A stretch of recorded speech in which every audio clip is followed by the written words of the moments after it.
Hello everyone, welcome back to my channel Wise Minds engineering.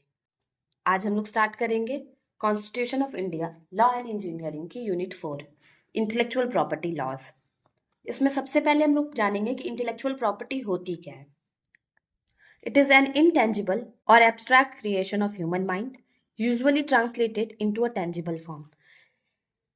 Intellectual property में वो सारी चीजें आती हैं जो कि इंटेंजिबल या फिर abstract creation of human mind होती है। मतलब इंटेंजिबल और एब्स्ट्रैक्ट का मतलब है यहाँ पे कि ऐसी चीज जिसका कोई फिजिकल एग्जिस्टेंस ना हो, जिसको हम लोग ना ही देख सकते हैं ना ही टच कर सकते हैं, ऐसी क्रिएशन को जब फिर टेंजिबल फॉर्म में चेंज किया जाता है, मतलब किसी फिजिकल फॉर्म में चेंज किया जाता है तो उसको हम लोग इंटेलेक्चुअल प्रॉपर्टी बोलते हैं।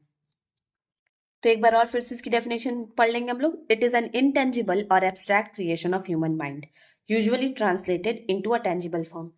एग्जाम्पल इसके क्या क्या होते हैं, जैसे authors copyright on a book और आर्टिकल। यानी कि अगर कोई ऑथर है तो उसने पहले अपने दिमाग में कोई आइडिया सोचा होगा कि हाँ इस टॉपिक में मुझे बुक लिखनी है, फिर इस टॉपिक में मुझे आर्टिकल लिखना है। तो उस टाइम वो एब्स्ट्रैक्ट फॉर्म था, यानी इनटेंजिबल फॉर्म था। ना ही उस टाइम हम लोग उसको देख सकते थे ना ही टच कर सकते थे। फिर उसने क्या किया, उसको कन्वर्ट किया टेंजिबल फॉर्म में, यानी एक बुक का फॉर्म दिया, एक आर्टिकल का फॉर्म दिया जिसको अब हम लोग पढ़ सकते हैं, देख सकते हैं। तो इस ऐसी चीजों को इंटेलेक्चुअल प्रॉपर्टी बोलते हैं। या फिर a logo design representing a company and its products. किसी भी कंपनी का जो लोगो होता है या फिर डिजाइन होती है, उसको भी हम लोग इंटेलेक्चुअल प्रॉपर्टी में ही काउंट करते हैं। Intellectual property rights. तो इंटेलेक्चुअल प्रॉपर्टी राइट्स क्या होते हैं? इंटेलेक्चुअल प्रॉपर्टी के बारे में तो पढ़ लिया। तो जो भी राइट्स हम लोगों को अपनी इंटेलेक्चुअल प्रॉपर्टी को कंजर्व करने में, प्रोटेक्ट करने के लिए जो भी राइट्स चाहिए होते हैं, उसको इंटेलेक्चुअल प्रॉपर्टी राइट्स बोलते हैं। All the rights given to people over the creation of their minds. वो सारे राइट्स जो कि इंसान अपने क्रिएशन ऑफ माइंड के को प्रोटेक्ट करने के लिए यूज करता है, वो इंटेलेक्चुअल प्रॉपर्टी राइट्स में आते हैं। They usually give the creator an exclusive right over the use of his or her creations for a certain period of time. इस राइट के तहत ये होता है कि जो भी किसी भी ह्यूमन बीइंग ने अपना कोई कुछ अपनी ऐसी इंटेलेक्चुअल प्रॉपर्टी क्रिएट की है, अपनी कोई क्रिएशन कोई इन्वेंट किया है, नई क्रिएशन की है, तो उसको प्रोटेक्ट करने के लिए कि ऐसा ना हो कि कोई भी आकर उसको यूज कर ले रहा है बिना उसकी परमिशन के, ये सब ना हो। इसके लिए कुछ इंटेलेक्चुअल प्रॉपर्टी राइट्स दिए गए हैं। इंटेलेक्चुअल प्रॉपर्टी राइट्स जो है सिर्फ सर्टेन पीरियड ऑफ टाइम, ऐसा नहीं कि लाइफ टाइम के लिए हो गया कि हाँ कोई नहीं यूज कर सकता तुम्हारी वो प्रॉपर्टी। कुछ सर्टेन पीरियड ऑफ टाइम होता है जिसके लिए इंटेलेक्चुअल प्रॉपर्टी राइट्स मिलती है। Refer to creation of mind. ये किस किस चीज के लिए इंटेलेक्चुअल प्रॉपर्टी राइट्स मिलते हैं? जैसे इन्वेंशन, लिटरेचर वर्क हो गया, कोई आर्टिस्टिक वर्क हो गया, सिंबल्स में जैसे लोगो डिजाइन वगैरह आ जाते हैं, names, images and designs used in commerce. ये सारी चीजें इंटेलेक्चुअल प्रॉपर्टी राइट के तहत आती हैं। मतलब इन चीजों के लिए इंटेलेक्चुअल प्रॉपर्टी राइट्स मिलते हैं उसके उनके क्रिएटर को। अब हम लोग पढ़ेंगे इंटेलेक्चुअल प्रॉपर्टी इज कैटेगराइज्ड इन। मतलब इंटेलेक्चुअल प्रॉपर्टीज को दो पार्ट्स में डिवाइड किया गया है। सबसे पहला इंडस्ट्रियल प्रॉपर्टी। उसमें क्या क्या आता है? इन्वेंशंस, जिनको पेटेंट्स भी बोलते हैं, ट्रेडमार्क्स, इंडस्ट्रियल डिजाइन, मतलब जितने भी इन्वेंशंस हो गए, ट्रेडमार्क्स हो गए, जैसे किसी भी ट्रेडिंग कंपनी का अपना ट्रेडमार्क होता है। इंडस्ट्रियल डिजाइन, हर इंडस्ट्री का अपना एक पर्टिकुलर डिजाइन होता है, एक अपनी एक यूएसपी होती है जिसके थ्रू वो बता पाता है कि हाँ ये देखिए ये हमारे इंडस्ट्री का प्रोडक्ट है। नेक्स्ट है कॉपीराइट। इसमें क्या क्या आता है? Literary and artistic work such as novels, poems, plays, films, musical works, artistic work such as drawing, painting etcetera, ये सब कुछ कॉपीराइट के अंडर में आता है। अब हमारा नेक्स्ट टॉपिक है पेटेंट। तो इसमें क्या होता है? Patent is granted as an exclusive right by a government to a true and first inventor or for a limited period of time. ये एक तरीके का एक्सक्लूसिव राइट है, एक स्पेशल राइट है जो कि किसी भी चीज के ट्रू इन्वेंटर को या फिर फर्स्ट इन्वेंटर जिसने सच में उसको इन्वेंट किया, जिसने पहली बार किसी चीज का इन्वेंशन किया, उसको जो स्पेशल राइट्स मिलती हैं कुछ लिमिटेड टाइम के लिए, उसको पेटेंट बोलते हैं। A patentee enjoys exclusive right to prevent the third party from unauthorized act of using the patent product or process during the term of the patent. इसमें क्या होता है? कि जो भी पेटेंटी होता है, मतलब जिसने अपनी चीज का पेटेंट कराया है, जिसको उसका पेटेंट राइट मिला है, वो इस तरीके से इस राइट के तहत किसी और के अनऑथराइज या फिर इलीगल एक्सेस को रोक सकता है। इसमें क्या होता है कि अगर कोई और उसके प्रोडक्ट को या फिर उसके डिजाइन को यूज कर रहा है तो वो उसके अगेंस्ट लीगल एक्शंस करा सकता है, मगर तभी तक जब तक उसके पेटेंट का पीरियड ऑफ टाइम चल रहा है। अगर पेटेंट का टाइम ओवर हो गया है तब कोई भी यूज कर सकता है। A patented invention becomes free for public use after expiry of the term of patent। यानी जैसे ही टर्म ऑफ पेटेंट खत्म हो जाता है, वो टाइम पीरियड खत्म हो जाता है, तो पब्लिक यूज के लिए वो इन्वेंशन फ्री हो जाता है। अब नेक्स्ट टॉपिक है हमारा पेटेंट इन्फ्रिंजमेंट। सेलिंग, यूजिंग और manufacturing a patented product without the owners permission. Infringement का मतलब ही है कि किसी तरीके के लॉ का वायलेशन करना, मतलब वायलेट करना किसी चीज का। सेलिंग, यूजिंग और manufacturing a patented product without the owners permission. Patent infringement में आता है किसी भी तरीके से पेटेंटेड प्रोडक्ट को सेल करना, यूज करना या फिर मैन्युफैक्चर करना बिना ओनर्स की परमिशन के। तो इसको हम लोग पेटेंट इन्फ्रिंजमेंट बोलते हैं। अब हम लोग पढ़ेंगे टाइप्स ऑफ इन्फ्रिंजमेंट। मेनली दो तरीके के इन्फ्रिंजमेंट होते हैं, एक डायरेक्ट, दूसरा इनडायरेक्ट। डायरेक्ट को अगर देखें तो इसमें जब जानबूझ के कोई थर्ड पार्टी किसी भी पेटेंटेड प्रोडक्ट को यूज करती है या फिर उसको अपनी मार्केटिंग के लिए यूज करती है या फिर उसको डिजाइन करके बेचने लगती है, तो इसको डायरेक्ट इन्फ्रिंजमेंट बोलते हैं। और इनडायरेक्ट में आता है जब एक्सीडेंटल इन्फ्रिंजमेंट हो जाता है, मतलब जानबूझ के उसने कोशिश नहीं की, गलती से सिमिलर प्रोडक्ट बन गया है, तो इसको इनडायरेक्ट इन्फ्रिंजमेंट भी बोलते हैं। तो एक बार डेफिनेशन देख लेंगे हम लोग दोनों की। Direct infringement, it occurs when a product is substantially direct infringement, it occurs when a product is substantially close to any patented product or when the marketing use of the invention is carried out without the permission of the owner of the invention। वही चीज जो मैंने अभी आप लोगों को समझाई। और नेक्स्ट इनडायरेक्ट इन्फ्रिंजमेंट की डेफिनेशन देख लेते हैं। It occurs when some amount of accidental infringement happens without any intention of infringement. ठीक है, तो यहीं पे हम लोग का टाइप्स ऑफ इन्फ्रिंजमेंट खत्म होते हैं। अब पेटेंट के बाद नेक्स्ट टॉपिक है हमारा कॉपीराइट। तो कॉपीराइट में क्या होता है? It gives exclusive right to make copies of a creative work usually for a limited time. इसमें क्या होता है कि जिसने भी, जो भी उसका ट्रू इन्वेंटर या फिर जिसका भी वो क्रिएशन है, उसको राइट होता है अपने क्रिएशन की कॉपीज बनाने। ये भी एक लिमिटेड टाइम के लिए ही मिलता है। ओनर ऑफ कॉपीराइटेड वर्क, कौन ओनर होता है किसी भी तरीके की कॉपीराइट वर्क का? As a general rule, the author of a work is the first owner of the copyright in a work। Generally क्या होता है कि जो ऑथर होता है वही फर्स्ट ओनर होता है कॉपीराइट का। For original literary, musical and artistic work, it is the person who created such work. जैसे अगर लिटरेचर की बात करें, म्यूजिक की बात करें, आर्टिस्टिक वर्क की बात करें, तो जिसने भी उस चीज को बनाया है, क्रिएट किया है, उसको हम लोग ओनर मानते हैं कॉपीराइट का। In case of a photograph, it is a photographer. अगर कोई फोटोग्राफ है तो जो फोटोग्राफर है उसको कॉपीराइट मिलता है। When two or more parties create a work together, copyright ownership becomes a more difficult issue. जब एक से ज्यादा, मतलब दो या दो से अधिक पार्टीज मिलके कोई वर्क बनाती है, कोई पर्टिकुलर पीस ऑफ वर्क बनाती है, तो उसके कॉपीराइट ओनरशिप में थोड़ी दिक्कत होती है कि समझ में नहीं आता कि किसको कॉपीराइट मिलना चाहिए। अब नेक्स्ट टॉपिक है हमारा इसी में copyright infringement. If the work is used or exploited by any person other than the owner without his or her authorisation. वही जैसे पेटेंट इन्फ्रिंजमेंट था कि बिना उसके ओनर को बताए या फिर बिना उसके ओनर से परमिशन लिए उसके वर्क को यूज करना या फिर एक्सप्लॉइट करना इन्फ्रिंजमेंट कहलाता है। अब नेक्स्ट टॉपिक है हमारा राइट टू इंफॉर्मेशन एक्ट 2005। इसको हम लोग आरटीआई भी बोलते हैं। It empowers ordinary citizens to question the government and its working. ये एक नॉर्मल सिटीजन को ये पावर देता है या अथॉरिटी देता है कि वो गवर्नमेंट की वर्किंग को क्वेश्चन कर सकता है, मतलब वो पूछ सकता है कि जो भी ये काम चल रहा है वो कैसे चल रहा है, कितना पैसा लग रहा है, ये सब कुछ वो पूछ सकते हैं। It is use by media and citizens to uncover corruption, progress in government work, expenses related information etc। मतलब आरटीआई एक्ट का मेनली मीडिया यूज करती है और जो सिटीजन्स है वो यूज करते हैं करप्शन यानी भ्रष्टाचार का पता लगाने के लिए, प्रोग्रेस इन गवर्नमेंट वर्क, और कोई भी गवर्नमेंट वर्क अगर हो रहा है तो वो कहाँ तक पहुंचा है, कितना उसमें प्रोग्रेस हुई है, ये पता लगाने के लिए, और बहुत सारे एक्सपेंसेस रिलेटेड इंफॉर्मेशन, मतलब गवर्नमेंट किस सेक्टर में कितना खर्चा कर रही है, ये सब पता करने के लिए आरटीआई का यूज करते हैं। All constitutional authorities, agencies owned, controlled and financed by the government comes under the act.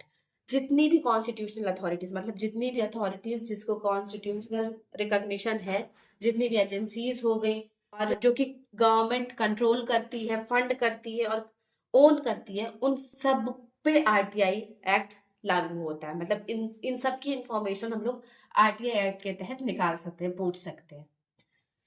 It also mandates public authorities of union or state government to provide timely response to a citizen's request to information. ये भी compulsory करती है कि अगर RTI के तहत public ने किसी भी इंफॉर्मेशन की डिमांड की है तो फिर स्टेट गवर्नमेंट या फिर सेंट्रल गवर्नमेंट को टाइमली रिस्पॉन्स करना पड़े। ऐसा नहीं है कि वो उस चीज को टालते रहे, उसकी इंफॉर्मेशन दे ही ना। In case of delay penalty is impose on the authorities, और अगर वो लोग बहुत ज्यादा डिले करते हैं तो अथॉरिटीज पे पेनाल्टी भी लगती है। अब आरटीआई में ही नेक्स्ट टॉपिक है types of information requested through RTI. मतलब कैसी इंफॉर्मेशन हम लोग आरटीआई के थ्रू पा सकते हैं, मतलब कौन सी इंफॉर्मेशन हम लोग आरटीआई के तहत हम लोग पता लगा सकते हैं। Includes all information that government can disclose to the parliament. जितनी भी इंफॉर्मेशन गवर्नमेंट पार्लियामेंट में डिस्क्लोज कर सकती है उन सब पे हम लोग क्वेश्चन कर सकते हैं, उन सारी डिटेल्स पे, हाँ डिटेल्स को हम लोग मांग सकते हैं। जितनी भी पार्लियामेंट में डिस्क्लोज होती है वो सारी इंफॉर्मेशन हम लोग मांग सकते हैं। Info related to internal security, relation with foreign countries, cabinet discussions are exempted from RTI. जैसे अगर इंटरनल सिक्योरिटी की इंफॉर्मेशन हो गई, फॉरेन कंट्रीज से क्या रिलेशन चल रहा है इसकी इंफॉर्मेशन हो गई, कैबिनेट में क्या डिस्कशन हो रहा है, कैबिनेट मिनिस्टर्स के बीच में क्या डिस्कशन हो रहा है, ये सब आरटीआई के तहत नहीं आता है। मतलब इस पे हम लोग क्वेश्चन नहीं कर सकते आरटीआई एक्ट के तहत। ऑब्जेक्टिव्स ऑफ आरटीआई क्या है, मतलब क्यों आरटीआई एक्ट लाया गया। It empower citizen to question the government. ये पावर देती है सिटीजन को कि वो अपनी सरकार से क्वेश्चन कर सकते हैं। Promotes transparency in working of government. ये एक तरीके से गवर्नमेंट के काम में ट्रांसपेरेंसी लाती है, मतलब पब्लिक को भी पता चलता है कि सच में कितना काम हो रहा है, ऐसा तो नहीं है कि उनको बेवकूफ बनाया जा रहा है काम के नाम पे। चेक ऑन करप्शन, इससे भ्रष्टाचार पे भी लगाम लगती है। नेक्स्ट हमारा टॉपिक है इंफॉर्मेशन टेक्नोलॉजी एक्ट 2000। इस एक्ट के तहत क्या होता है, provides legal recognition for transactions carried out by means of electronic communication. इसमें क्या होता है कि जितने भी ट्रांजैक्शन इलेक्ट्रॉनिक कम्युनिकेशन के थ्रू होता है उसको लीगल रिकॉग्निशन मिलती है। Some highlights of act are.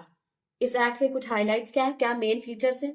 Use of digital signature to authenticate an electronic record. इसमें क्या होता है कि एक चीज होती है डिजिटल सिग्नेचर, ये ऑथेंटिकेट करता है किसी भी इलेक्ट्रॉनिक रिकॉर्ड को। डिजिटल सिग्नेचर क्या होता है, एक तरीके का पर्टिकुलर सिग्नेचर, एक्सक्लूसिव सिग्नेचर होता है जो हर आइडेंटिटी, मतलब जो उस इंसान की आइडेंटिटी को बताता है। मतलब इलेक्ट्रॉनिकली अगर वो कम्युनिकेट कर रहा है तो उसकी एक पर्टिकुलर आइडेंटिटी होगी, उसको डिजिटल सिग्नेचर बोलेंगे। तो इस तरीके से ऑथेंटिकेशन मिल जाती है किसी भी इलेक्ट्रॉनिक रिकॉर्ड को। Penalties for various offences. Information technology में इंफॉर्मेशन टेक्नोलॉजी एक्ट के तहत बहुत सारी ऑफेंस, बहुत सारी ऐसे इलीगल एक्टिविटीज हैं जिसके लिए पेनल्टीज भी डिस्कस्ड है। These offences are investigated by police officer not below the rank of deputy superintendents of police. इन सारे ऑफेंसेस पे कौन इन्वेस्टिगेट करता है, पुलिस ऑफिसर इन्वेस्टिगेट करते हैं, मगर वो डीएसपी से नीचे के पद के पुलिस ऑफिसर नहीं इन्वेस्टिगेट कर सकते।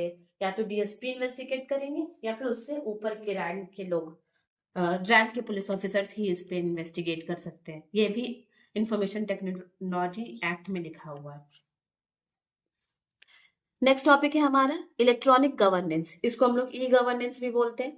E governance is the integration of information and communication technology in all process of governance. इसमें क्या होता है, इंफॉर्मेशन एंड कम्युनिकेशन टेक्नोलॉजी का इंटीग्रेशन है गवर्नेंस के प्रोसेस में। मतलब पहले क्या होता था, सिर्फ और सिर्फ हम लोग फिजिकली रिपोर्ट करके वहां पे, मतलब जहां पे भी हम लोग को अपना गवर्नमेंट से रिलेटेड काम कराना है तो हम लोगों को वहाँ की ऑफिस विजिट करना पड़ता था, फिजिकली रिपोर्ट करना पड़ता था। तो अब क्या होता है, इसमें हम लोग ऑनलाइन मतलब डिजिटल तरीके से इंफॉर्मेशन कम्युनिकेशन टेक्नोलॉजी का यूज करके गवर्नेंस से रिलेटेड काम अपना करा सकते हैं। It simplifies processes for all. इसने जो भी गवर्नेंस प्रोसेसेस है उसको सिंप्लीफाई कर दिया है सभी के लिए, गवर्नमेंट के लिए भी और सिटीजन के लिए भी, at national state and local level. Yes, national level पे भी ई गवर्नेंस चलता है, स्टेट लेवल पे भी चलता है और लोकल लेवल पे भी चलता है। Make whole administrative process convenient, efficient, transparent and responsible. इसके वजह से पूरा जो एडमिनिस्ट्रेशन प्रोसेस है, पूरा जो गवर्नेंस प्रोसेस है वो कन्वीनियंट हो गया है, ज्यादा एफिशिएंट हो गया है, ट्रांसपेरेंट भी हो गया क्योंकि अगर हमको कोई इन्फॉर्मेशन चाहिए तो हम लोग ऑनलाइन चेक कर सकते हैं, और रिस्पॉन्सिबल भी हो गया है। मतलब एक तरीके से कम हेक्टिक हो गई ये सारी चीजें, सारे प्रोसेसेस कम हेक्टिक हो गए। Some successful implementation of e governance. कुछ सक्सेसफुल प्रोजेक्ट्स हैं ई गवर्नेंस के अंदर जो आते हैं। सबसे पहला है ई मित्र प्रोजेक्ट जो कि राजस्थान में है, ई सेवा प्रोजेक्ट जो कि आंध्र प्रदेश में है, और सीईटी एक कॉमन एंट्रेंस टेस्ट है, ये भी एक ई गवर्नेंस प्रोजेक्ट है। अब नेक्स्ट है ऑब्जेक्टिव्स ऑफ ई गवर्नेंस। मतलब ई गवर्नेंस करने का, ई गवर्नेंस की टेक्नोलॉजी लाने का क्या एम था। Better service delivery to citizens, मतलब अपने नागरिकों को बेटर सर्विस देने के लिए ई गवर्नेंस लाई गई। ट्रांसपेरेंसी क्रिएट करने के लिए ई गवर्नेंस को लाया गया है। Improve efficiency with in government, मतलब गवर्नमेंट की प्रोसेस एफिशिएंट हो जाए, इजी हो जाए, इसलिए भी ई गवर्नेंस लाया गया।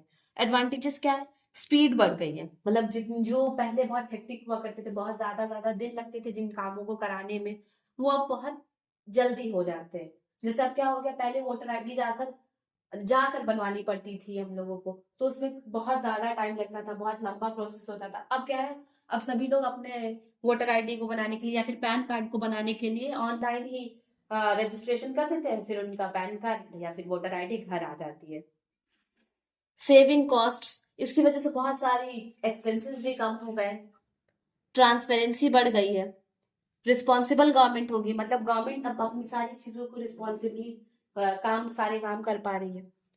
डिसएडवांटेजेस क्या है इसके, टेक्निकल डिफिकल्टीज आती है, कभी कभी क्या होता है कि कुछ टेक्निकल ग्लिचेस आ जाते हैं, कुछ दिक्कतें आ जाती हैं टेक्नोलॉजी की वजह से।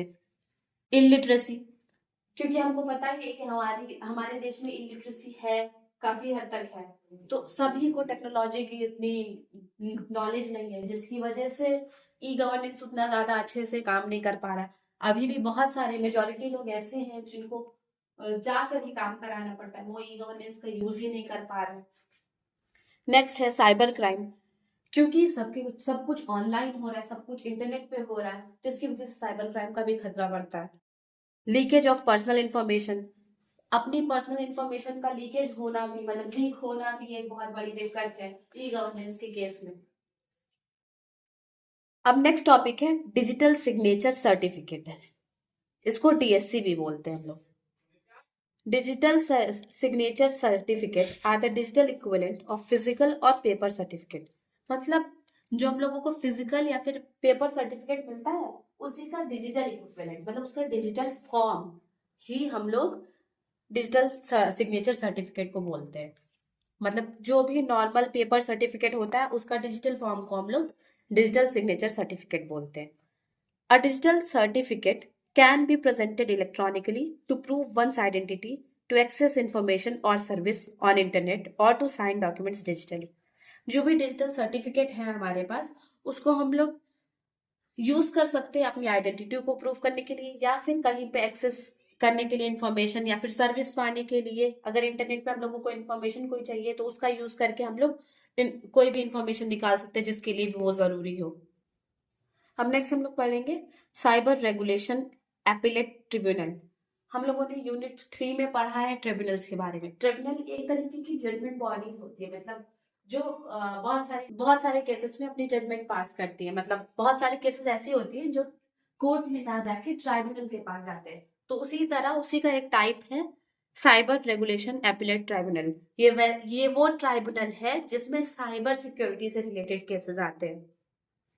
It is authority to examine correctness, legality of decision और ऑर्डर पास्ड।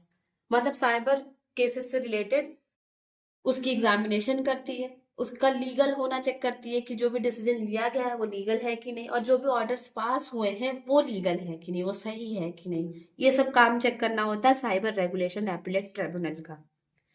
तो क्या क्वालिफिकेशन होनी चाहिए इसके हेड का, मतलब जो भी इसमें जज बने हैं या फिर जो भी इसमें जजमेंट पास करते हैं उनकी क्या क्वालिफिकेशन होनी चाहिए? सबसे पहला, क्वालिफिकेशन ऑफ जज ऑफ हाई कोर्ट, मतलब हाई कोर्ट के जज की जितनी भी क्वालिफिकेशन होती है, जो कि मैंने यूनिट 2 में सबसे बहुत अच्छे से समझाया है। आप लोग एक बार यूनिट 2 की वीडियो देख लीजिएगा, छोटी सी वीडियो है 26-27 मिनट्स की। तो उसमें मैंने अच्छे से समझाया कि हाई कोर्ट के जज की क्या क्वालिफिकेशन होनी चाहिए। नेक्स्ट, टेन्योर होता है इन लोगों का 5 ईयर या फिर till the age of 65 years, मतलब या तो अगर कोई भी अगर इस साइबर रेगुलेशन एपीलेट ट्राइब्यूनल का जज बना है तो 5 ईयर्स का उसका टेन्योर होगा, या फिर जब तक उनकी एज 65 ईयर्स नहीं हो जाती। अगर 5 ईयर से पहले ही उनकी 65 ईयर्स हो जाती है एज, तो उनको रिजाइन करना पड़ेगा। पावर क्या क्या होती है? Has power of summoning the attendance of any person, ये किसी भी इंसान को नोटिस भेज सकते हैं समन होने के लिए, मतलब वहां आकर हाजिर होने के लिए, पेशी के लिए आने के लिए। रिसीविंग एविडेंस ऑन एफिडेविट, इनके पास एविडेंस को रिसीव करने का भी राइट होता है, पावर होता है। रिव्यूइंग डिसीजंस, अगर कोई पिछला डिसीजन लिया गया है किसी केस पे तो उसको भी वो लोग रिव्यू कर सकते हैं, मतलब अगर इनसे नीचे स्तर पे लेवल, इनसे कम लेवल के कोर्ट्स ने अगर कोई डिसीजन दिया है तो वो उसको रिव्यू कर सकते हैं। एग्जामिनेशन ऑफ विटनेसेस और डॉक्यूमेंट, जो भी विटनेस है उनका एग्जामिन कर सकते हैं, मतलब उनसे सवाल जवाब कर सकते हैं। अब नेक्स्ट है areas of cyber laws which need attention.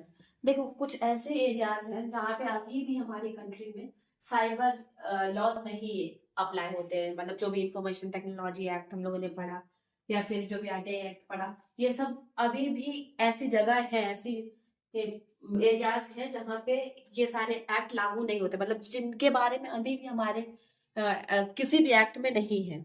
तो सबसे पहला है spamming, it is unwanted bulk email. जैसे इसमें क्या करते हैं लोग कि बहुत बड़ा ईमेल या फिर बहुत बड़े बड़े मैसेजेस मतलब ट्रैफिक कर देते हैं, ऐसे मतलब ढेर सारे मैसेजेस या फिर ढेर सारे ईमेल्स भेज देंगे, जिसकी वजह से कोई पर्टिकुलर वेबसाइट क्या होती है कि हैंग करने लगती है, ट्रैफिक बहुत ज्यादा बढ़ जाता है, जिससे जो ऑथराइज्ड लोगों की एक्सेस है उसमें दिक्कत होने लगती है। तो पहले इसको एक तरीके की मतलब ऐसे ही नॉर्मल मतलब न्यूसेंस माना जाता था, मगर अब ये एक बड़ी प्रॉब्लम हो गई है, और स्पैमिंग के बारे में भी अभी तक कोई लॉ नहीं है। नेक्स्ट है phishing, it is a fraudulent process of acquiring sensitive information such as user names, passwords, credit cards details.